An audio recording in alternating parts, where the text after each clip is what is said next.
The hay rustled in the darkness of the barn, and Kieran Brennan froze with his lantern raised high, his hand instinctively moving toward the revolver at his hip, as two pairs of wide, frightened eyes stared back at him from the shadows between the stacked bales.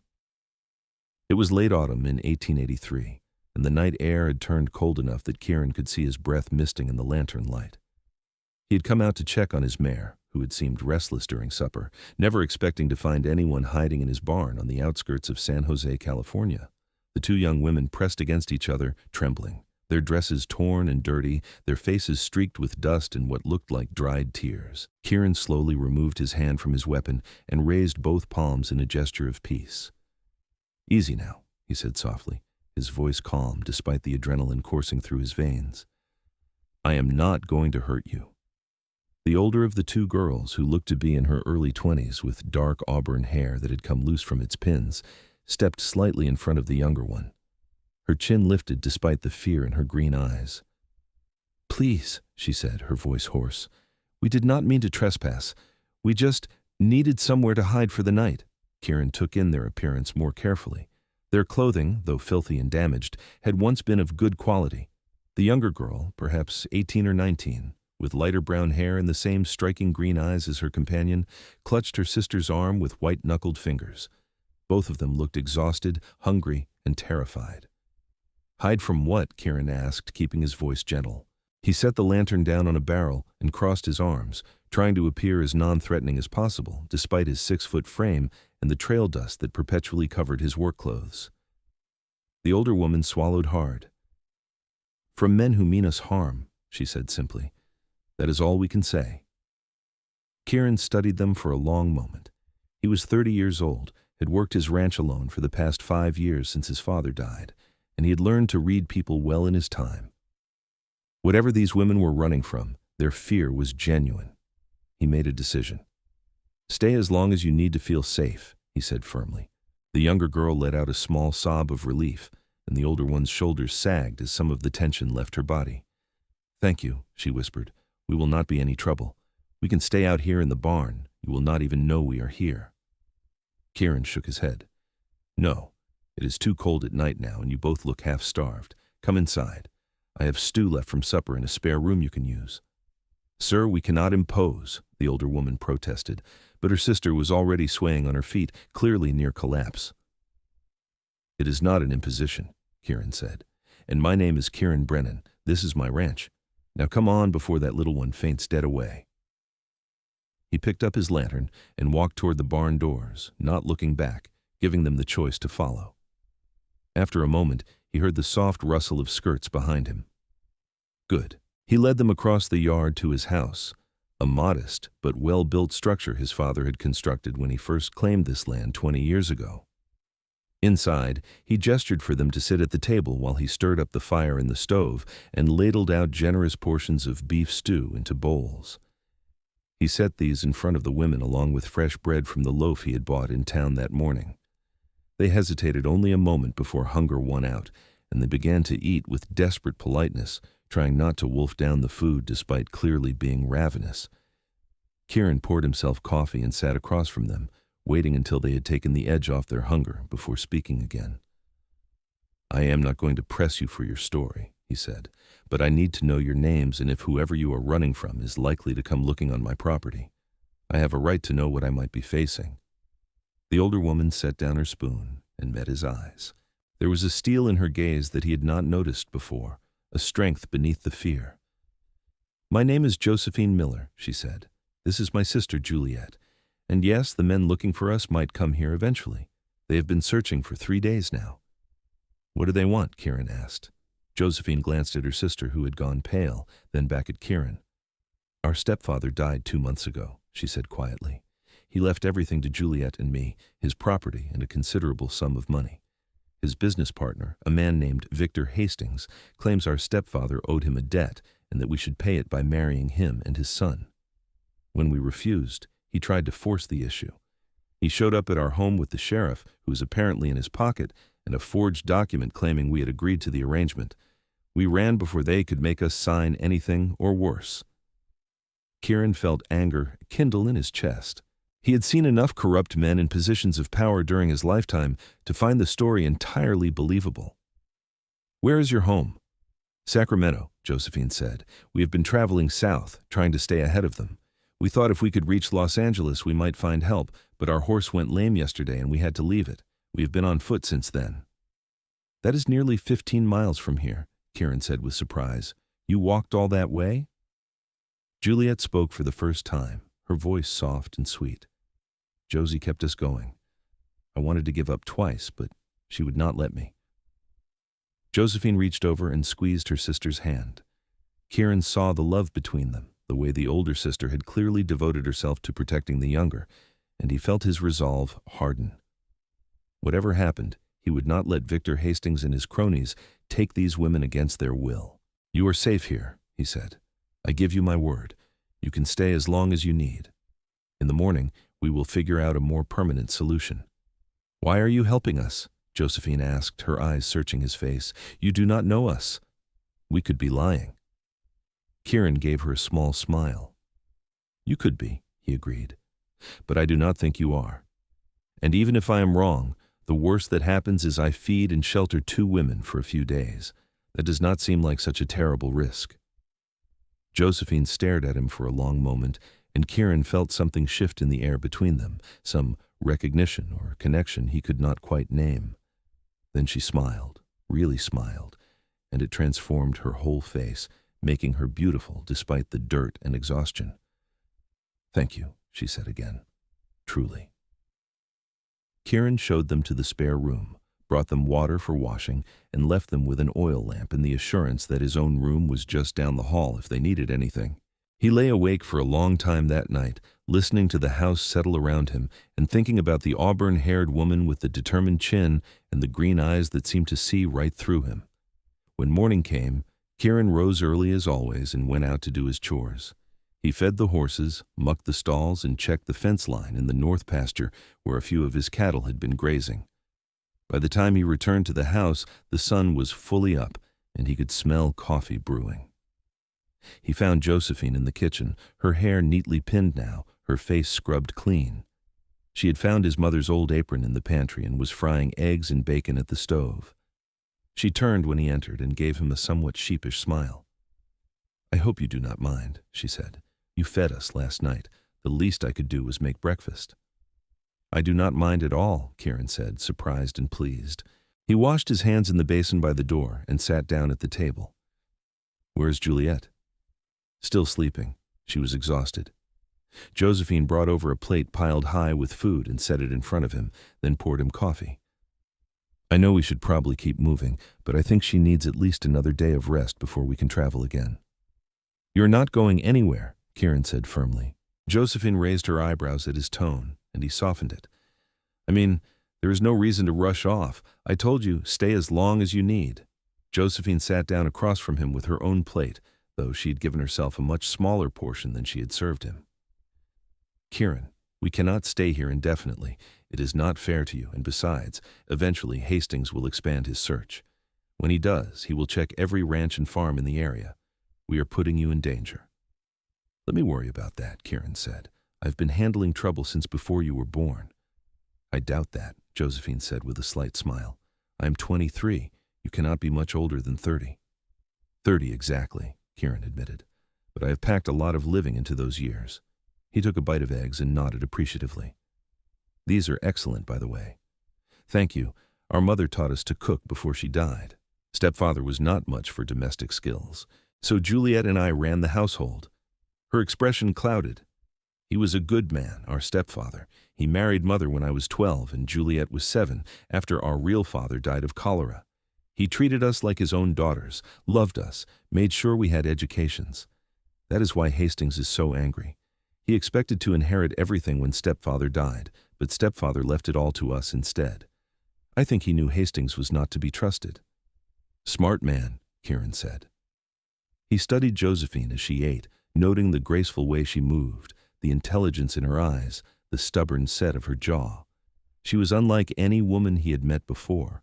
Most of the women in San Jose were either married, too young, or too interested in catching a husband to interest him. He had resigned himself to bachelorhood, content with his ranch and his solitude. But sitting across the table from Josephine Miller, he felt that contentment waver. "What?" Josephine asked, catching him staring. "Nothing," Kieran said, feeling his ears heat with embarrassment. "Just thinking." "About what?" "About what we should do next. Do you have any allies in Sacramento? Anyone who might testify to Hastings's character or the legitimacy of your stepfather's will?" Josephine shook her head. "Our lawyer disappeared right after stepfather died. We think Hastings either bribed or threatened him, and most of our stepfather's friends are businessmen who do not want to cross Hastings. He has a lot of influence in Sacramento." "Then we need to find you a better lawyer and a judge who is not corrupt," Kieran said. "There is a circuit judge who comes through San Jose once a month. His name is Judge Whitmore, and he has a reputation for being honest. If we can get your case in front of him, he might be able to help." "When does he next come through?" Josephine asked, hope lighting her face.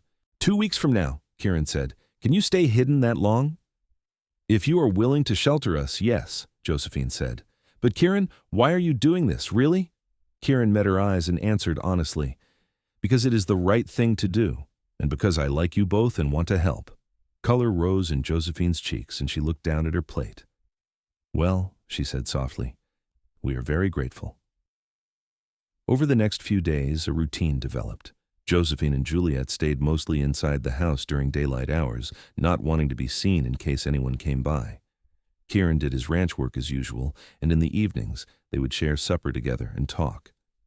He learned that Josephine loved to read, that she had a quick wit and a passionate sense of justice. Juliet was quieter, more artistic, spending her time sketching on paper Kieran provided from his account books. But both sisters were intelligent, kind, and determined to make their own way in the world. Kieran found himself looking forward to those evening conversations more than he wanted to admit. Josephine would ask him about the ranch, about his life, and he found himself telling her things he had never shared with anyone. How he had grown up helping his father build this place from nothing. How his mother had died when he was 15, and his father had worked himself to death trying to keep the ranch going. How lonely it had been these past 5 years, living and working alone. "Why did you never marry?" Josephine asked one evening as they sat on the porch together, watching the sun set over the western hills. Juliet had already gone to bed, claiming exhaustion, though Kieran suspected she was deliberately leaving them alone together. "Never found the right woman, I suppose," Kieran said. "The ones in town always seem to want to change me, make me into something I'm not. I like my life, my work. I just wanted someone who could share it with me as it is." "That does not seem like too much to ask," Josephine said quietly. "What about you?" Kieran asked. "You are beautiful and smart. Surely you had suitors." Josephine laughed, a slightly bitter sound. "A few, but stepfather was protective and I was picky. Most of the men who courted me were only interested in the money they thought I would bring to a marriage. They did not care about me as a person." "Then they were fools," Kieran said firmly. Josephine turned to look at him, and in the fading light, her eyes were luminous. "You are a good man, Kieran Brennan," she said softly. "Better than you probably realize." Kieran felt his heart begin to pound. He wanted to reach out and touch her hand, to pull her close, but he held himself back. She was under his protection, dependent on his help. It would be wrong to take advantage of that, no matter how much he was beginning to care for her. "We should go inside," he said, his voice rougher than he intended. "It is getting cold." If Josephine was disappointed by his withdrawal, she did not show it. She simply nodded and stood, smoothing down her skirt. But as they walked back into the house, her hand brushed against his, and Kieran felt the touch like a lightning bolt through his entire body. The next morning, trouble arrived. Kieran was out in the barn when he heard horses approaching. He walked out to see 3 men riding up the path to his house. They were well-dressed, too well-dressed for honest work, and the way they carried themselves spoke of violence barely restrained. "Can I help you, gentlemen?" Kieran asked, keeping his tone neutral. The lead rider, a tall man with slicked-back dark hair and a neatly trimmed beard, smiled without warmth. "I hope so. I'm looking for 2 young women, sisters, who ran away from their home in Sacramento about a week ago. Their guardian is very worried about them. We have reason to believe they might have passed through this area." "I have not seen anyone matching that description," Kieran lied smoothly. "What did they look like?" "Auburn hair and brown hair, both green eyes, pretty girls in their early 20s. the man said. His eyes were sharp, taking in every detail of Kieran's face and posture. You are certain you have not seen them? Certain, Kieran said. I live and work alone out here. I would remember seeing 2 women. The man studied him for a long moment, and Kieran forced himself to remain relaxed and unconcerned. Finally, the man nodded. If you do see them, there is a reward for information leading to their safe return. You can leave word at the sheriff's office in San Jose. I will keep that in mind, Kieran said. The 3 men turned their horses and rode off, but Kieran noticed that they took their time, looking around the property as they went. He waited until they were out of sight before hurrying back to the house. He found Josephine and Juliet huddled together in the kitchen, both pale. You heard? He asked. We saw them through the window, Josephine said. Her voice was steady, but her hands were shaking. The one who spoke to you was Hastings' son, Marcus. He is the one his father wanted me to marry. He is gone now, Kieran said, though he felt uneasy. But we need to be more careful. I do not think he believed me. We should leave, Juliet said suddenly. Tonight. We have brought enough trouble to your door. No, Kieran said firmly. You are staying. We are so close to the judge's arrival. We just need to hold out a little longer. Kieran, Josephine said, her eyes pleading. If they come back with more men, if they try to hurt you because of us, I could not bear it. Kieran crossed the room and took her hands in his, not caring any more about propriety or restraint. Listen to me, he said intently. I'm not going to let them take you, either of you. I do not care if they come back with 10 men or 20. You are under my protection now, and I will keep you safe. Josephine stared up at him, her eyes wide. Why? She whispered. Why does this matter so much to you? Kieran knew the answer, had known it for days now, but saying it out loud felt like stepping off a cliff. He did it anyway. Because I'm falling in love with you, he said, and I will be damned if I let anyone hurt the woman I love. For a moment, Josephine just stared at him, her lips parted in shock. Then, with a sound that was half laugh and half sob, she threw her arms around his neck and kissed him. It was not a gentle kiss or a tentative one. It was fierce and desperate and full of all the emotion that had been building between them for days. Kieran wrapped his arms around her waist and pulled her closer, kissing her back with everything he had. When they finally broke apart, both breathing hard, Juliet was discreetly studying one of her sketches and trying very hard not to smile. I am falling in love with you too, Josephine said, her forehead pressed against his. I think I have been since the first night when you told us we could stay. I kept trying to tell myself it was just gratitude, but it is more than that. So much more. Then stay, Kieran said. Not just until the judge comes, but after. Stay and build a life here with me. Both of you, he added, glancing at Juliet. This house is big enough for all of us, and I could use the help running the ranch. Are you asking me to marry you? Josephine asked, her eyes sparkling with tears and joy. I am, Kieran said. I know it is fast, and I know we have only known each other a week, but I have never been more certain of anything in my life. I love you, Josephine Miller. Will you marry me? Yes, Josephine said, laughing and crying at the same time. Yes, of course, yes. Juliet finally looked up from her sketch, her own eyes wet. That was the most romantic thing I have ever witnessed, she said. And yes, I will stay too, if you are sure you want a younger sister underfoot. I am sure, Kieran said, grinning. He felt lighter than he had in years, as if a weight he had not known he was carrying had been lifted from his shoulders. But their happiness was short-lived.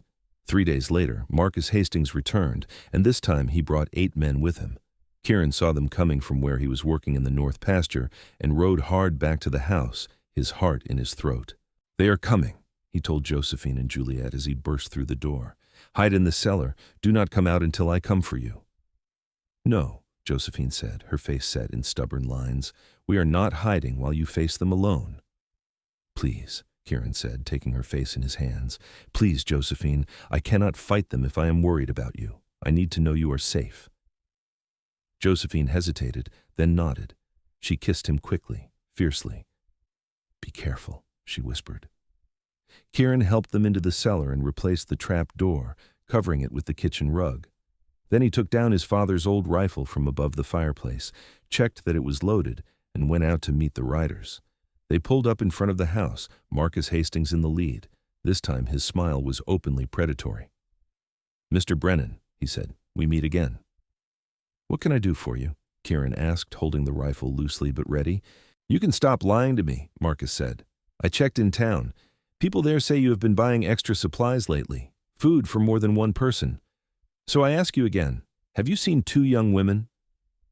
My provisions are my own business, Kieran said evenly. And I already told you I have not seen anyone. Marcus shook his head slowly.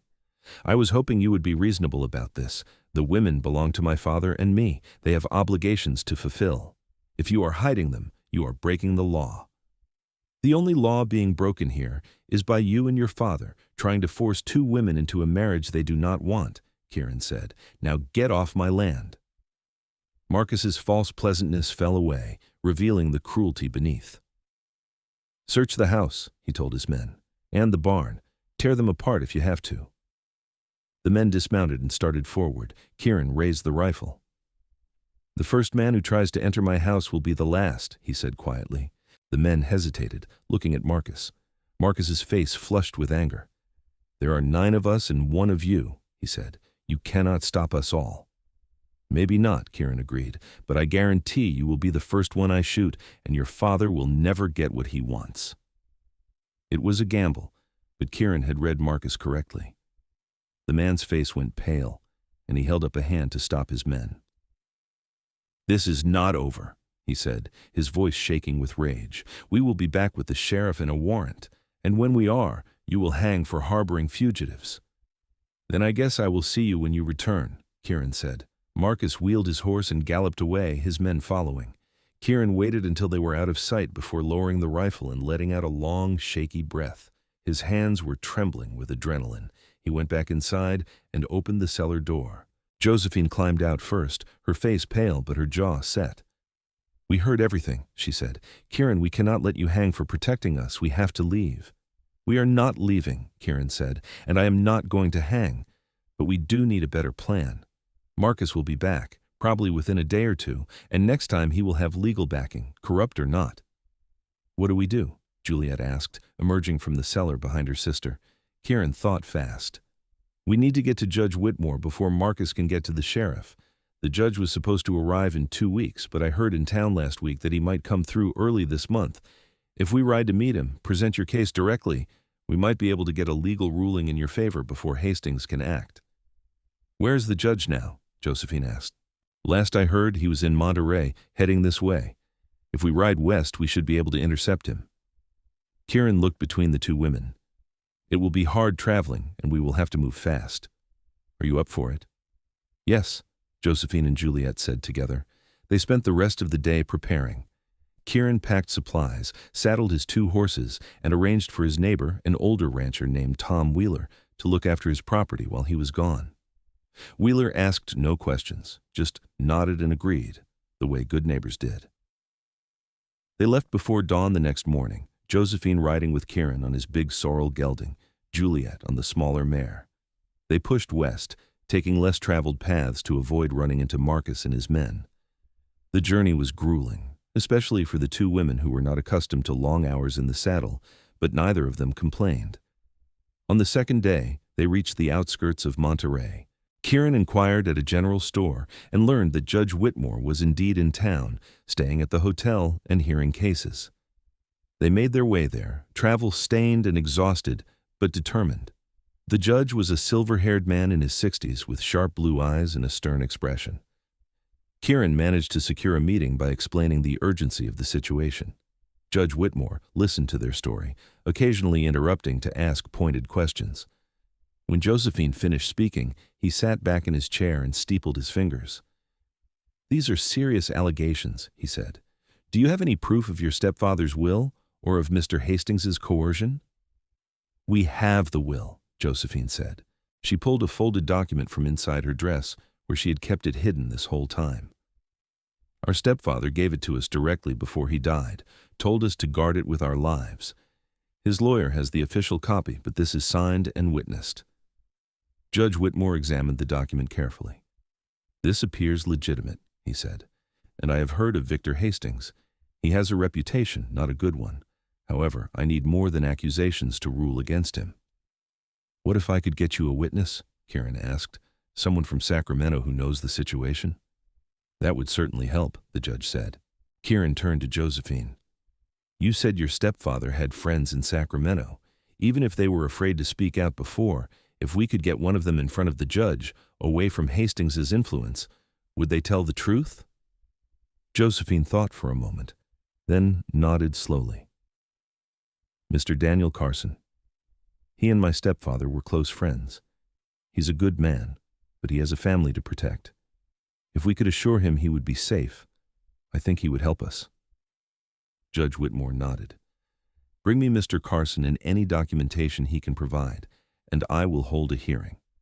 In the meantime, I will draft a temporary injunction preventing Victor Hastings or his associates from taking any action against you until this matter is resolved. Relief flooded through Kieran. It was not a complete solution, but it was a start.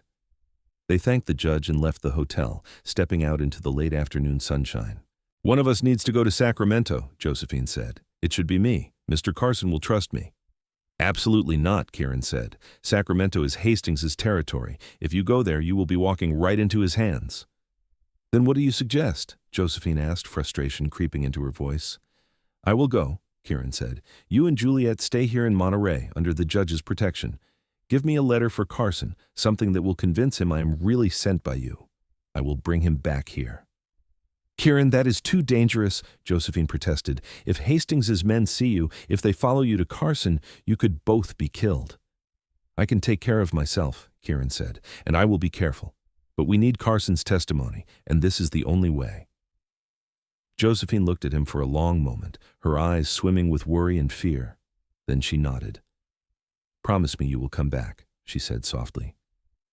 I promise, Kieran said. He pulled her into his arms, not caring that they were standing in the middle of the street. I will always come back to you.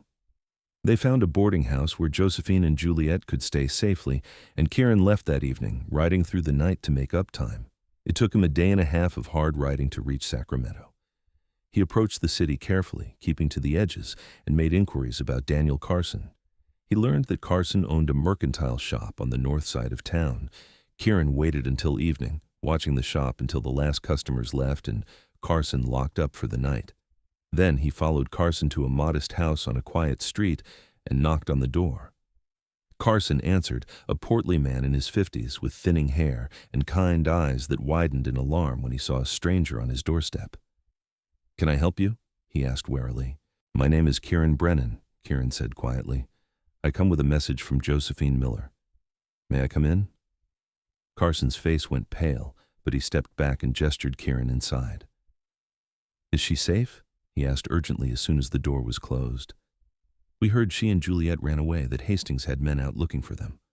She is safe, Kieran assured him, but she needs your help. He handed Carson the letter Josephine had written.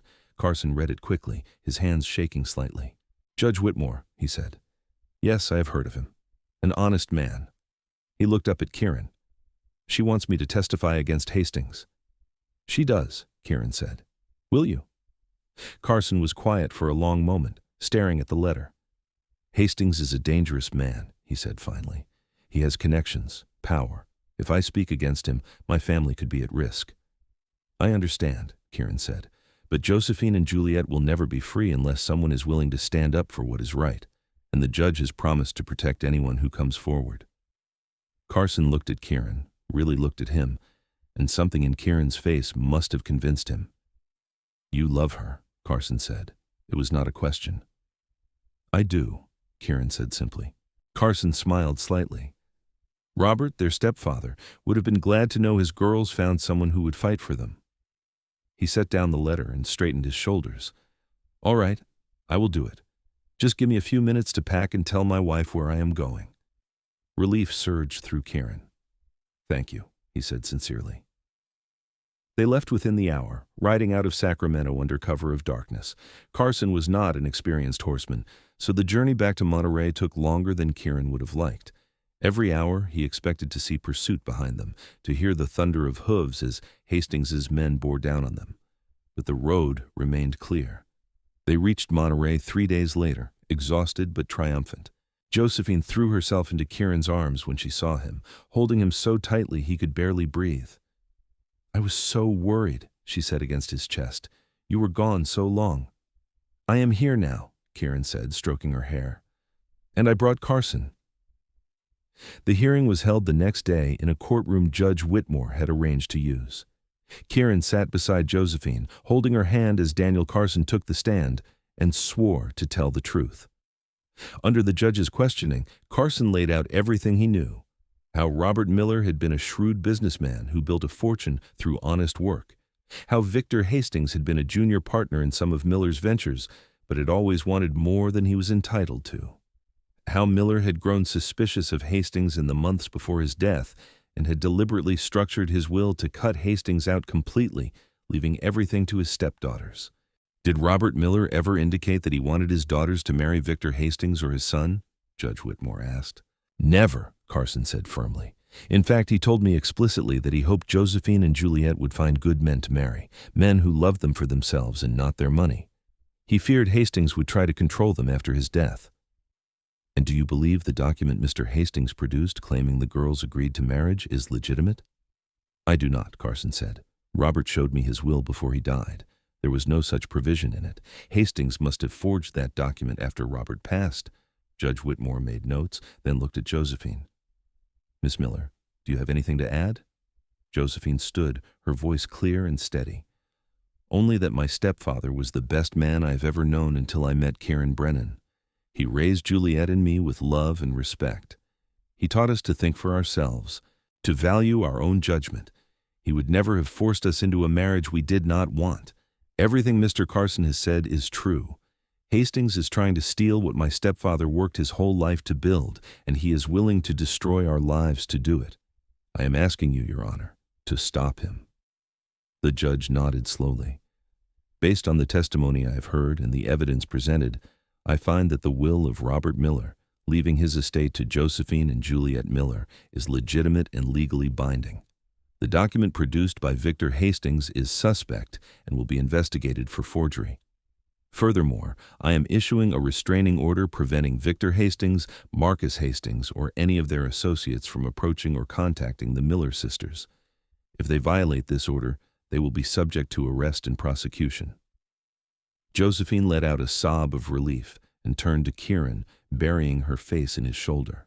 Juliet was crying openly, and even Daniel Carson wiped at his eyes. It was over. They were free.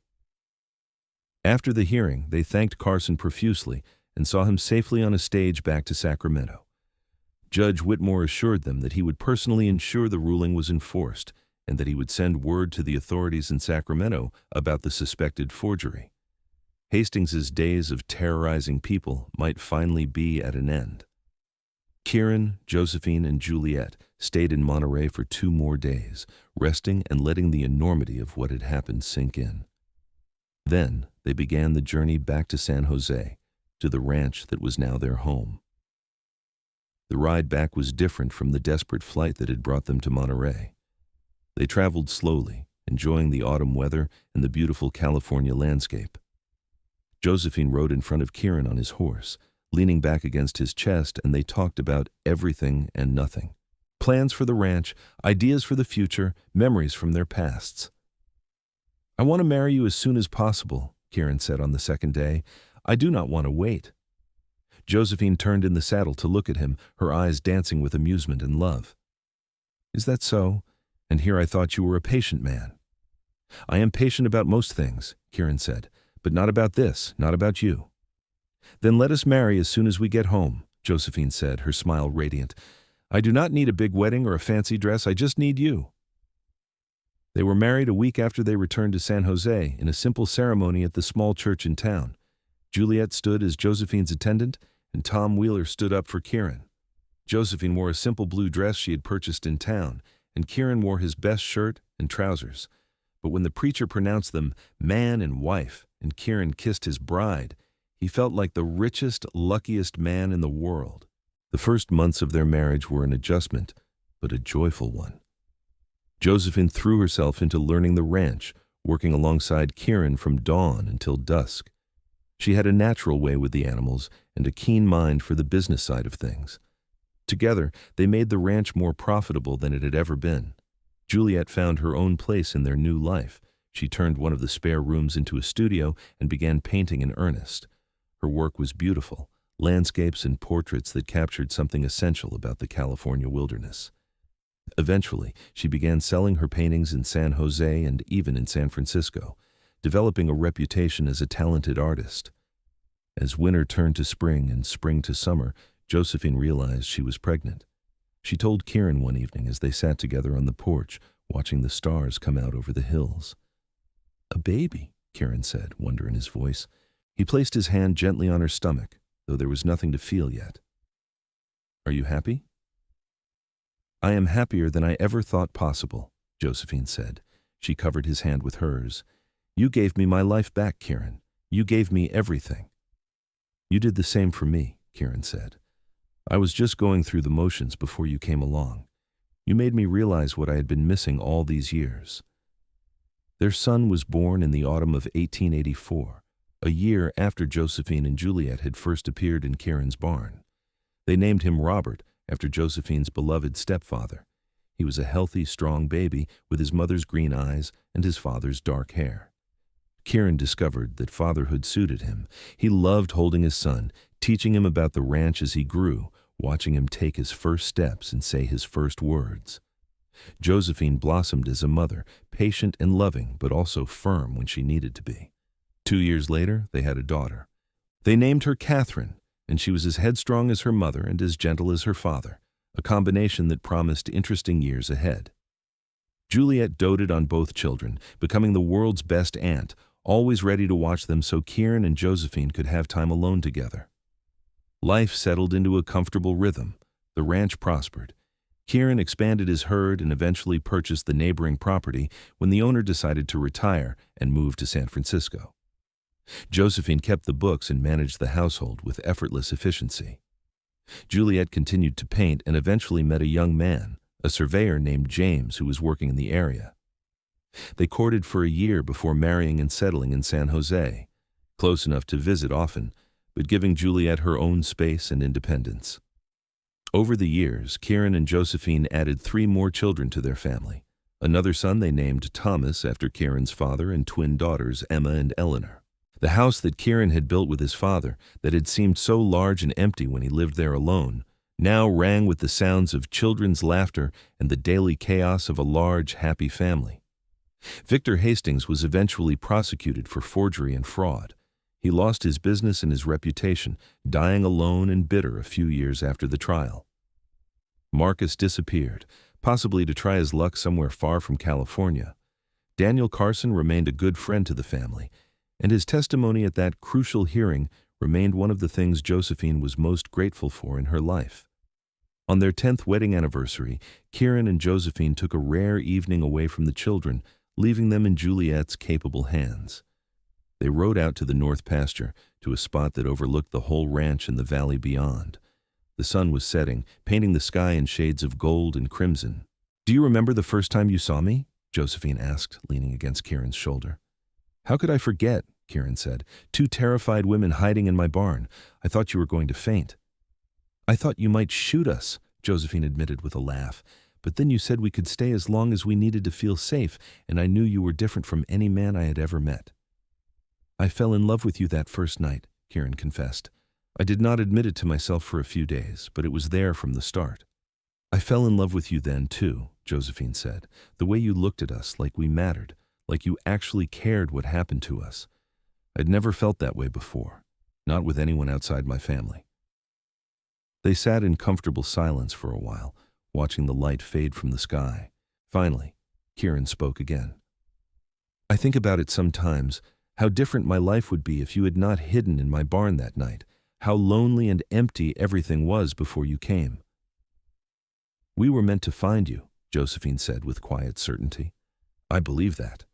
Out of all the barns in all of California, we ended up in yours. That was not an accident. That was fate." "Then I'm grateful to fate," Kieran said. He pulled her closer and kissed the top of her head. Every single day. As they rode back to the house, Kieran reflected on how much had changed in 10 years. The scared, lonely man who had found 2 women hiding in his barn had become a husband, a father, and the head of a thriving family. The frightened young woman running for her life had become a confident, capable partner who made him a better man every day. When they reached the house, they could hear the sounds of their children inside, arguing and laughing in equal measure. Juliet opened the door, looking slightly harried but happy. "Your son tried to teach his sisters how to rope the cat," she said. "It did not go well. For the cat or the furniture?" Kieran and Josephine exchanged glances and burst out laughing. This was their life now. Chaotic, messy, noisy, and absolutely perfect. They went inside together, ready to sort out whatever disaster Robert had created, ready for whatever came next, ready to face it all side by side as they always would. The years continued to pass, marked by the changing seasons and the growth of their children. Robert proved to be a natural rancher like his father, fascinated by the cattle and horses from an early age. Catherine developed her mother's head for business and her aunt's artistic eye.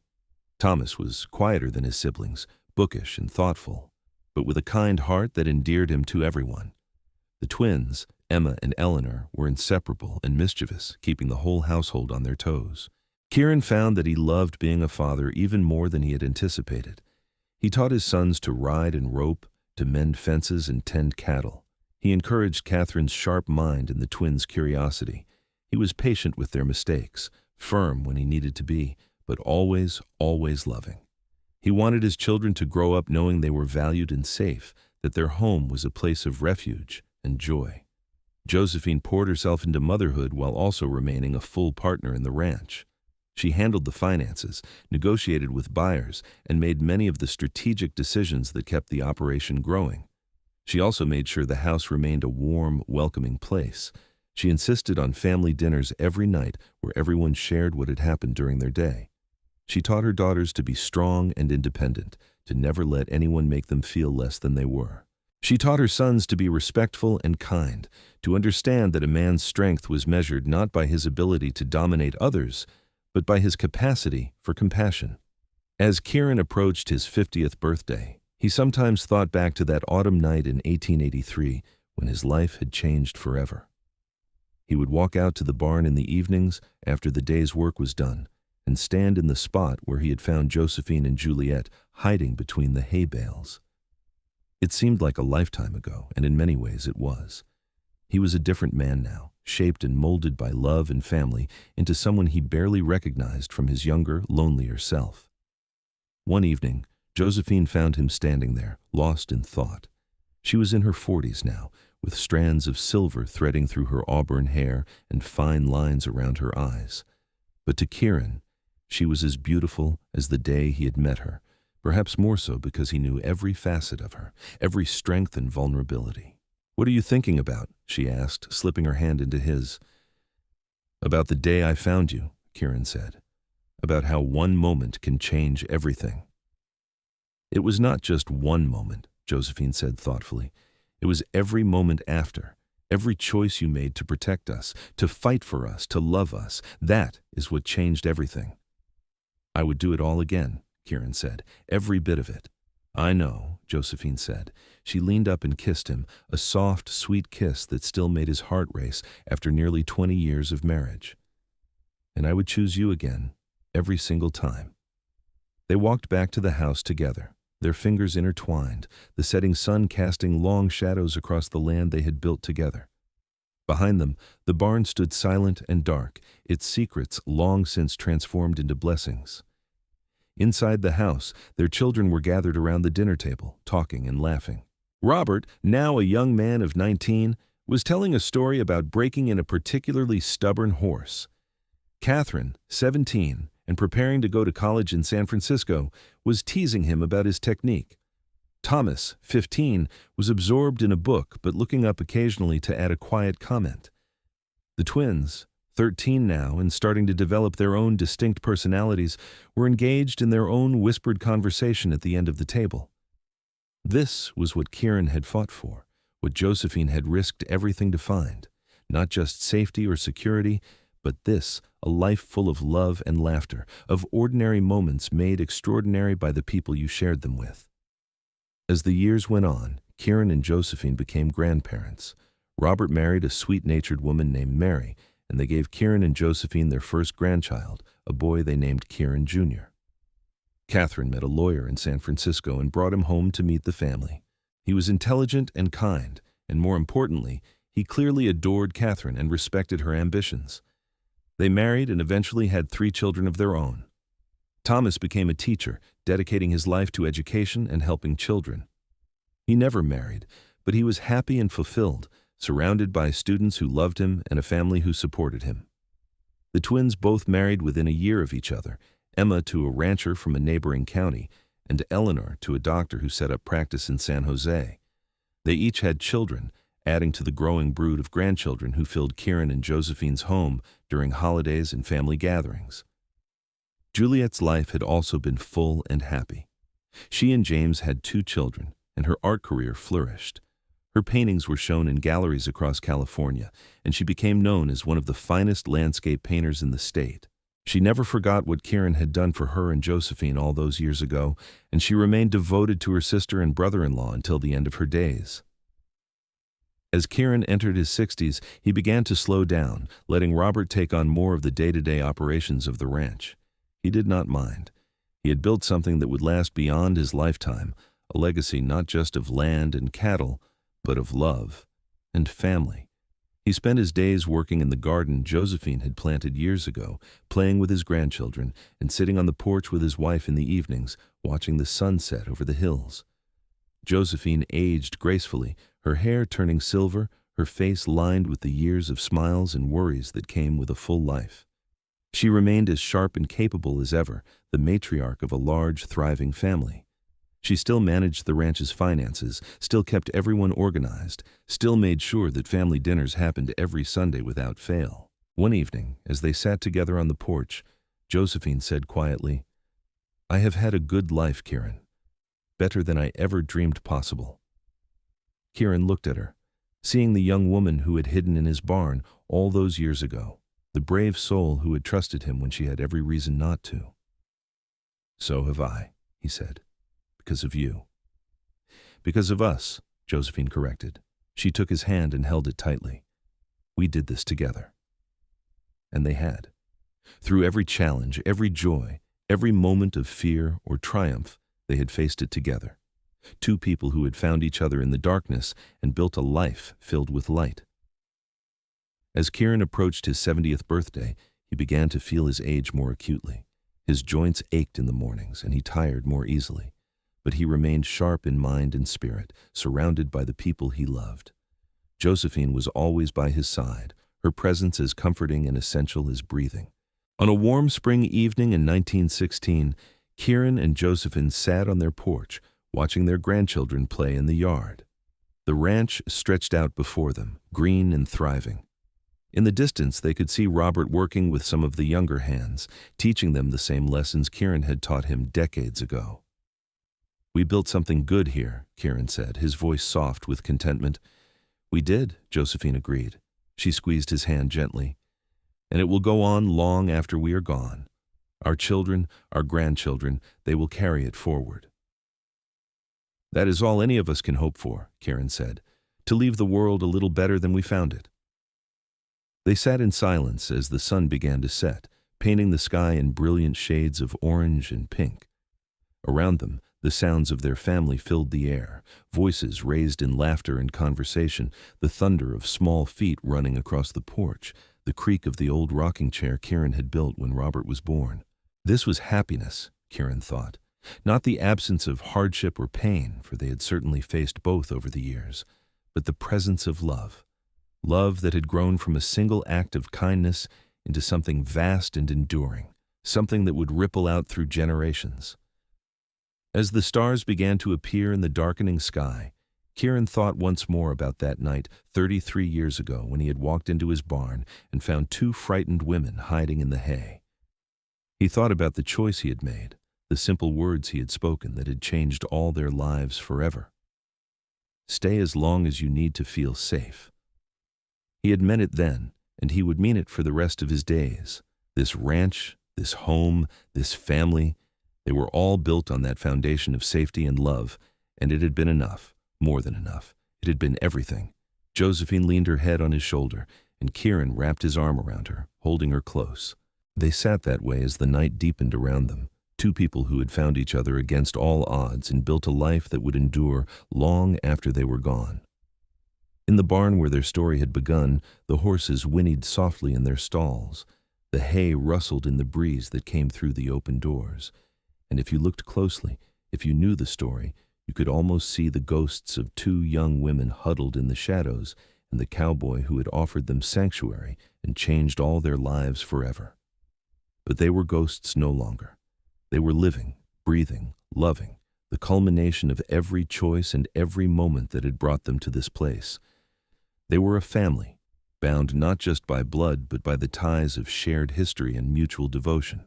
As Kieran and Josephine finally rose and walked hand in hand back into their home, the lights glowing warm and welcoming in the windows, they carried with them the knowledge that they had done what they set out to do all those years ago. They had found safety. They had found love. They had found home. And in the end, that was the only story that truly mattered, not the hardships or the dangers they had faced, but the life they had built together, brick by brick, moment by moment, choice by choice. A life full of children and grandchildren, of laughter and tears, of ordinary days made extraordinary by the presence of the people you loved. The cowboy had found two sisters hiding in his barn, and he had told them to stay as long as they needed to feel safe. In doing so, he had found his own safety, his own home, his own heart, and together they had created something beautiful, something lasting, something that would echo through the years long after they were gone. It was a love story for the ages, set against the backdrop of the Wild West, and it ended exactly as all the best love stories do, with two people growing old together, surrounded by the family they had built and the love they had nurtured, content in the knowledge that they had found in each other everything they had ever needed. The stars shone down on the ranch that night, as they had on so many nights before, witnessing the quiet miracle of a life well lived and a love that had stood the test of time.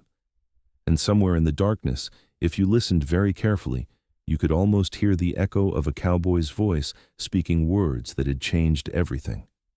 Stay as long as you need to feel safe. And they had stayed. They had stayed forever, and in staying they had found not just safety but joy, not just refuge, but home, not just shelter, but love that would endure through all the years to come, a legacy that would pass from generation to generation, a story that would be told and retold, a reminder that sometimes the simplest acts of kindness can change the world.